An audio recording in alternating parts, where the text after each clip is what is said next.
எங்க அண்ணன் விஜயகாந்த் தெரியுதானே, நான் என்ன கேட்கிறேன், அவர் கட்சி ஆரம்பிச்சாப்ல, அவர் போட்டிட்டாரு. நான் கூட அவர் போட்டிட்ட அவர் கட்சி வேட்பாளர்கள்லாம் போய் ஆதரவாக வேலை செஞ்சேன். ஏன் அவருக்கே போய் ரிஷிவந்தியத்தில் வாக்கு சேகரித்தேன் 2011. உங்களுக்கு தெரியும், அம்மையார் ஜெயலலிதாவோட அவர் கூட்டணி வச்சிருக்கும் போது. ஆனால் நீ அவர் இருக்கும்போது அவருடைய கட்சிக்கு ஆதரவாக பேசுனதோ அவரை போய் பார்த்ததோ இல்லை. அதே மாதிரி சகோதரர் சீமான் சொல்லியிருக்காரு, ஏன் இப்போ வாய்ஸ் கொடுக்குறீங்க, தலைவர் கேப்டனை வந்து அண்ணன் விஜயகாந்த்னு சொல்றாரு அப்படின்னு அவர் எல்லா இடத்துலையும் பேசுறத நான் பார்த்தேன். உலகம் அறிந்த உண்மையை சீமான் அவர்கள் உறக்க சொல்லியிருக்கார். அதான் உண்மை. ஓ அப்படியா விஷயம்? ஒரு நிமிஷம். கிளாஸ் ஆடியன்ஸ், மாஸ் ஆடியன்ஸ் 2 பேர் இருக்கிறாங்க. அதுல மாஸ் ஆடியன்ஸ் இருக்காங்களே, அவங்க ஒரு நடிகனா ஒத்துக்கணும். அது ரொம்ப முக்கியம். ஸோ அன்னைக்கும் சரி இன்னைக்கும் சரி ஒரு பெரிய ஹீரோ விஜயகாந்த் அவர்கள்.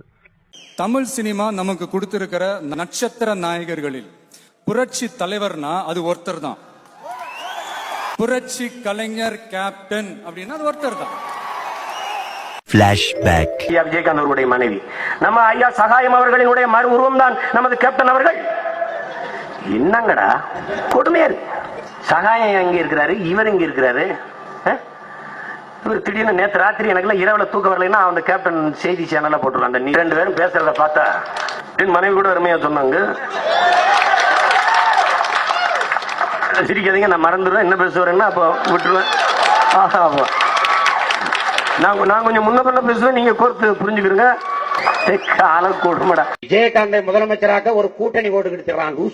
லூசு பயலு. அந்த கூட்டணிக்குள்ள இருக்கிற நல்லகனுக்கு கால் கட்ட விஜயகாந்த் காலு கட்ட. திருமாவளவனுடைய போராட்டத்திற்கும் ஈகத்திற்கும் ஒரு துளியளவு வருவானா விஜயகாந்த்? முதலமைச்சருக்கு எத்தனை எழுத்துன்னு சொல்ல சொல்லு, பதவியே கொடுத்துருவோம்.